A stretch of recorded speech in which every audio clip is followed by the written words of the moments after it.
Facebook account එක කවුරු හරි හොරෙන් බලාගෙන ඉන්නවද කියලා දැනගන්නේ කොහොමද? මුලින්ම ඔයා Facebook එකට යන්න.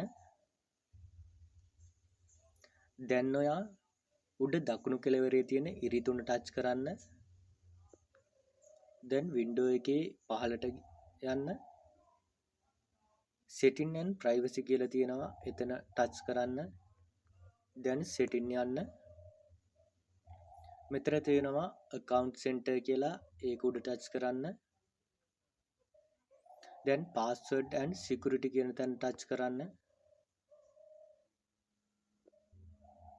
දැන් මෙතන security check යටතේ තියෙන පළවෙනි එක උඩ ටච් කරන්න. දැන් ඔයාට බලා ගන්න පුළුවන් ඔයාගේ Facebook account එකට log වෙලා තියෙන device ටික. මේ device වලින් ඔයාගේ නොවන device එකක් තියෙයි නම් කවුරු හරි ඔයාගේ Facebook account එක හොරෙන් බලාගෙන ඉන්නවා. ඉතින් ඔයාට මෙහෙම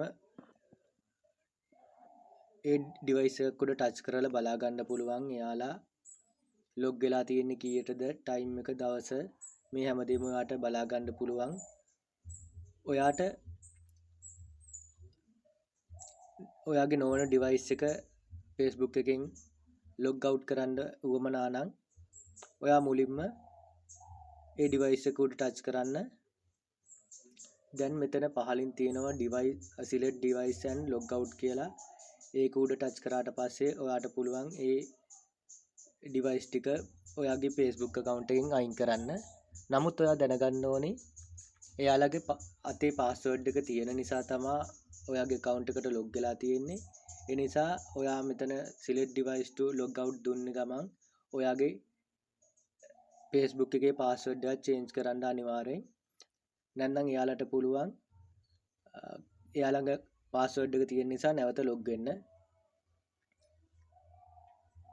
ඉතින් මම ඊළඟ වීඩියෝ එකකින් අරන් එන්නම් කොහොමද password එක change කරන්න කියලා. අපේ channel එක subscribe කරලා bell icon එක click කරලා තියාගන්න. එතකොට වීඩියෝ එකක් දාපු ගමන් ඔයාට notification එකක් ගෙන්න ගන්න පුළුවන්. එහෙනම් අද වීඩියෝ එකෙන් සමුගන්නම්.